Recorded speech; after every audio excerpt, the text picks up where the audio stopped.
आज आम दलर सभापति नवीन बाबू अध्यक्षतार आम देखिलु एवं मॉक ट्रेनिंग भी दिगला एवं बिजु जनता दल जो कैंडिडेट अच्छा संतृप्त मिश्र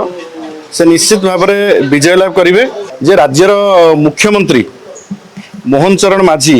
से निजे घोड़ा बेपार में संश्लिष्ट एवं तांको डाकी तांको निज घरे सरकारी बासभवन रे डील करुचंती एवं घोड़ा बेपार करुचंती। आज आम दलर सभापति नवीन बाबू अध्यक्षतार आज एक मीटिंग विधानसभा रे बसला एवं आमे तापरे किभଳି भाव में भोट दिया से भोट ग्रहण केंद्र सेठी को जाई पर्यायक्रमे किभଳି भाव में भोट दिया से विषय में पुंखानुपुंख भाव में आमे देखिलु एवं मॉक ट्रेनिंग भी दिगला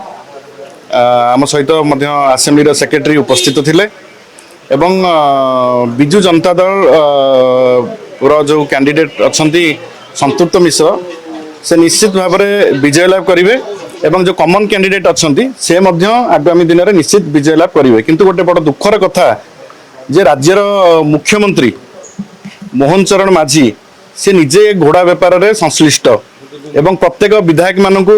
बारी बारी करी फोन करुचंती एवं तांको डाकी तांको निज घरे सरकारी बासभवन रे डील करुचंती एवं घोड़ा बेपार करुचंती। तो यहाँ बड़ दुखर कथा एवं ओडिशा पई एटा गोटे लज्जाकर विषय जड़े मुख्यमंत्री हिसाब रे से घोड़ा बेपार रे सामिल न होबा उचित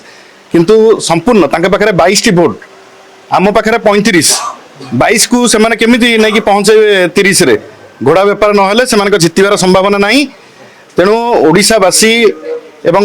बिजु जनता दलर समस्त कर्मी एवं शुभेच्छु माने समस्ते गोटे कथा आम निर्वाचन मंडली मानक कहउचंती जे जो विधायक बिजु जनता दलर भोट नदब ताकू एरिया रे पुरई दिया जीव नाही एवं जो विधायक